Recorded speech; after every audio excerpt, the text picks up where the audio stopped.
প্রিয় বন্ধুরা, আজ একটি ছোট্ট ভিডিও নিয়ে আপনাদের মাঝে চলে এলাম। তো দেখতে পাচ্ছেন এই ফ্যান কয়েলটি পুরো নিট অ্যান্ড ক্লিন আছে, কিন্তু দুটি স্লট এখানে খারাপ হয়ে গেছে। এই একটি স্লট, এই একটি স্লট।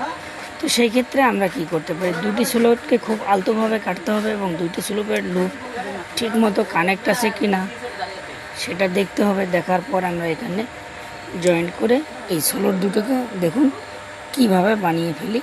তো বানিয়ে ফেলার পরে সেম এরকম স্লট আমরা যেভাবে বানাই, আপনাদেরকে অলরেডি অনেক ভিডিওতে আমি ফ্যান কয়েল বার্নিং কীভাবে করা হয়, machine and hand at home.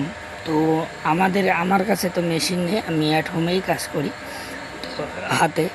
তো হাতে কী করে বান্ডিং করতে হয় আপনাদেরকে অনেক ভিডিওতে আমি অনেকবার দেখিয়েছিলাম। তার কানেকশন কীভাবে করতে হয় তাও অনেকবার আপনাদেরকে দেখিয়েছিলাম, বুঝিয়েছিলাম।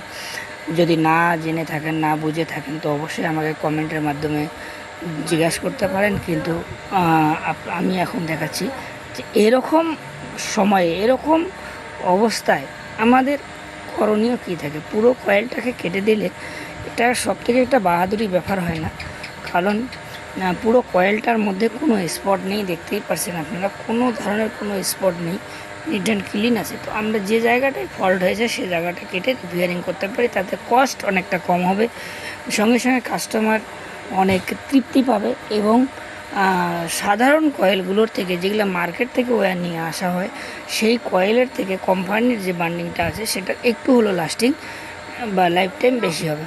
তো ধন্যবাদ সবাইকে। এরকম নতুন নতুন ভিডিও আপডেট পেতে গেলে অবশ্যই আমার চ্যানেলটিকে সাবস্ক্রাইব করে লাইক, কমেন্ট এবং শেয়ার করে দেবেন, অন্যজনকে দেখার সুযোগ করে দেবেন।